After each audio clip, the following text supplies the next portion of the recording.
Hi everyone, this is Matthew Janda for CardRunners, and I'm here with my first hand and concepts quiz. Alright, so what are the goals for these videos? Well, firstly, I want them to be easier and more enjoyable to watch than most theory videos. Theory's gotten really popular in 2013, so there's a lot of people talking about it, there's a lot of people writing about it, so most people probably have access to good theory if they want.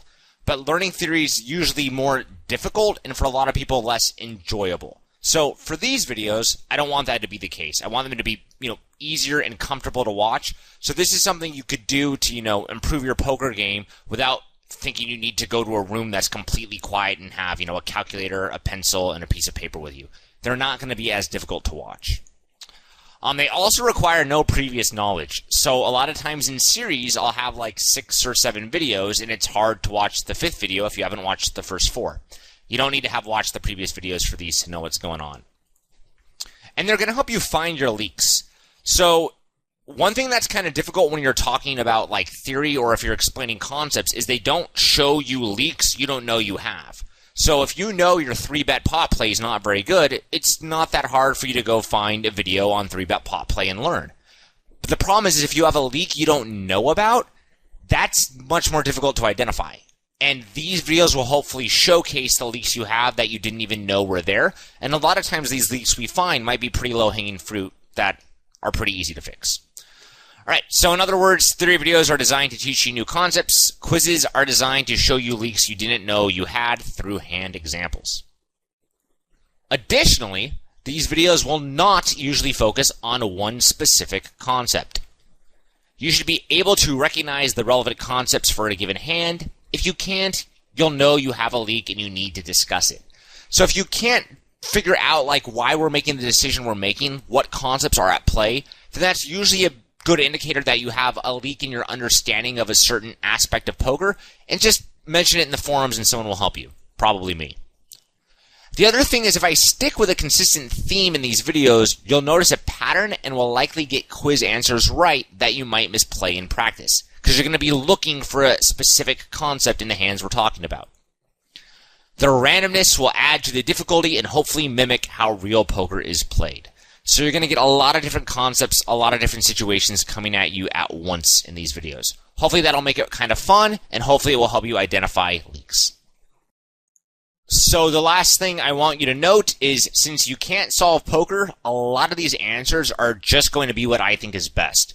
I'll explain why I think it's best, and if you disagree with my explanation, feel free to explain why you disagree and nerd rage in the forums. I'm not going to just pick hand examples or concept examples that have like a super clear, easy answer, because that's usually not how you're going to learn as much. People want to see me talk about difficult spots, want to see me showcase hands that require you to be able to implement several different concepts at once. But whenever you talk about something that's difficult or close, there's always a greater chance that, there's more disagreement or I'm just straight out wrong. So just be aware of that. If that bothers you a lot, go ahead and mention it, but we're going to roll with it for now. All right, question number 1. You open on the button for 2.25 big blinds in 6 max, and only the big blind calls. Which of the 2 following hands make the best checks on a king of clubs, 7 of spades, 2 diamonds flop against a raggish opponent? Your options are the following.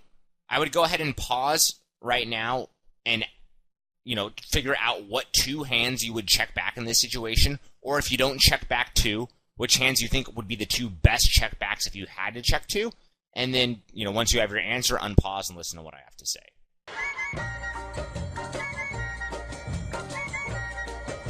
So the answer I have is A and C. And I think A is the easier one, which is to check back the ace of hearts, 8 of clubs. When you bet ace-8 off here, the hand does not retain its equity well as a bet. It will lose much of its showdown value by making hands like ace-high, which we beat, and queen-high fold. So when we bet ace-8 on this flop, we're making our opponent's range a lot stronger. And as we make our opponent's range a lot stronger, then he's going to get to the turn with more hands that are like pairs that beat us, rather than get to the turn with like ace-3, which we beat, or ace-4, which we beat, or, queen 8, which we beat, or jack 8, which we beat. all these hands that we beat, or a lot of the hands that we beat, are going to fold to our flop bet, so our hand's just not going to retain its equity very well. So yeah, it will make hands, it would dominate on an 8-turn fold, like we make Queen 8 fold, we make Jack 8 fold, we make 10 8 fold. And as I already mentioned, if our opponent does fold like Ace 3, Ace 4, and Ace 5 on the flop, those are also hands that if we were to turn an ace, we would have them out-kicked, we'd have them dominated.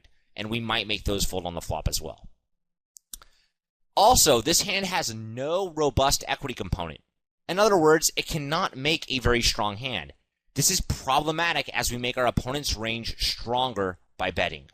So, quite simply, when we bet, our opponent's going to fold his crappiest hands, so he's going to get to the turn with a stronger range, and Ace 8 just can't beat strong hands. It can't beat good hands in the opponent's range. So in order to play Ace 8 effectively, we really need to keep our opponent's range wide and keep those weak hands in his range, so that requires us to check back the flop.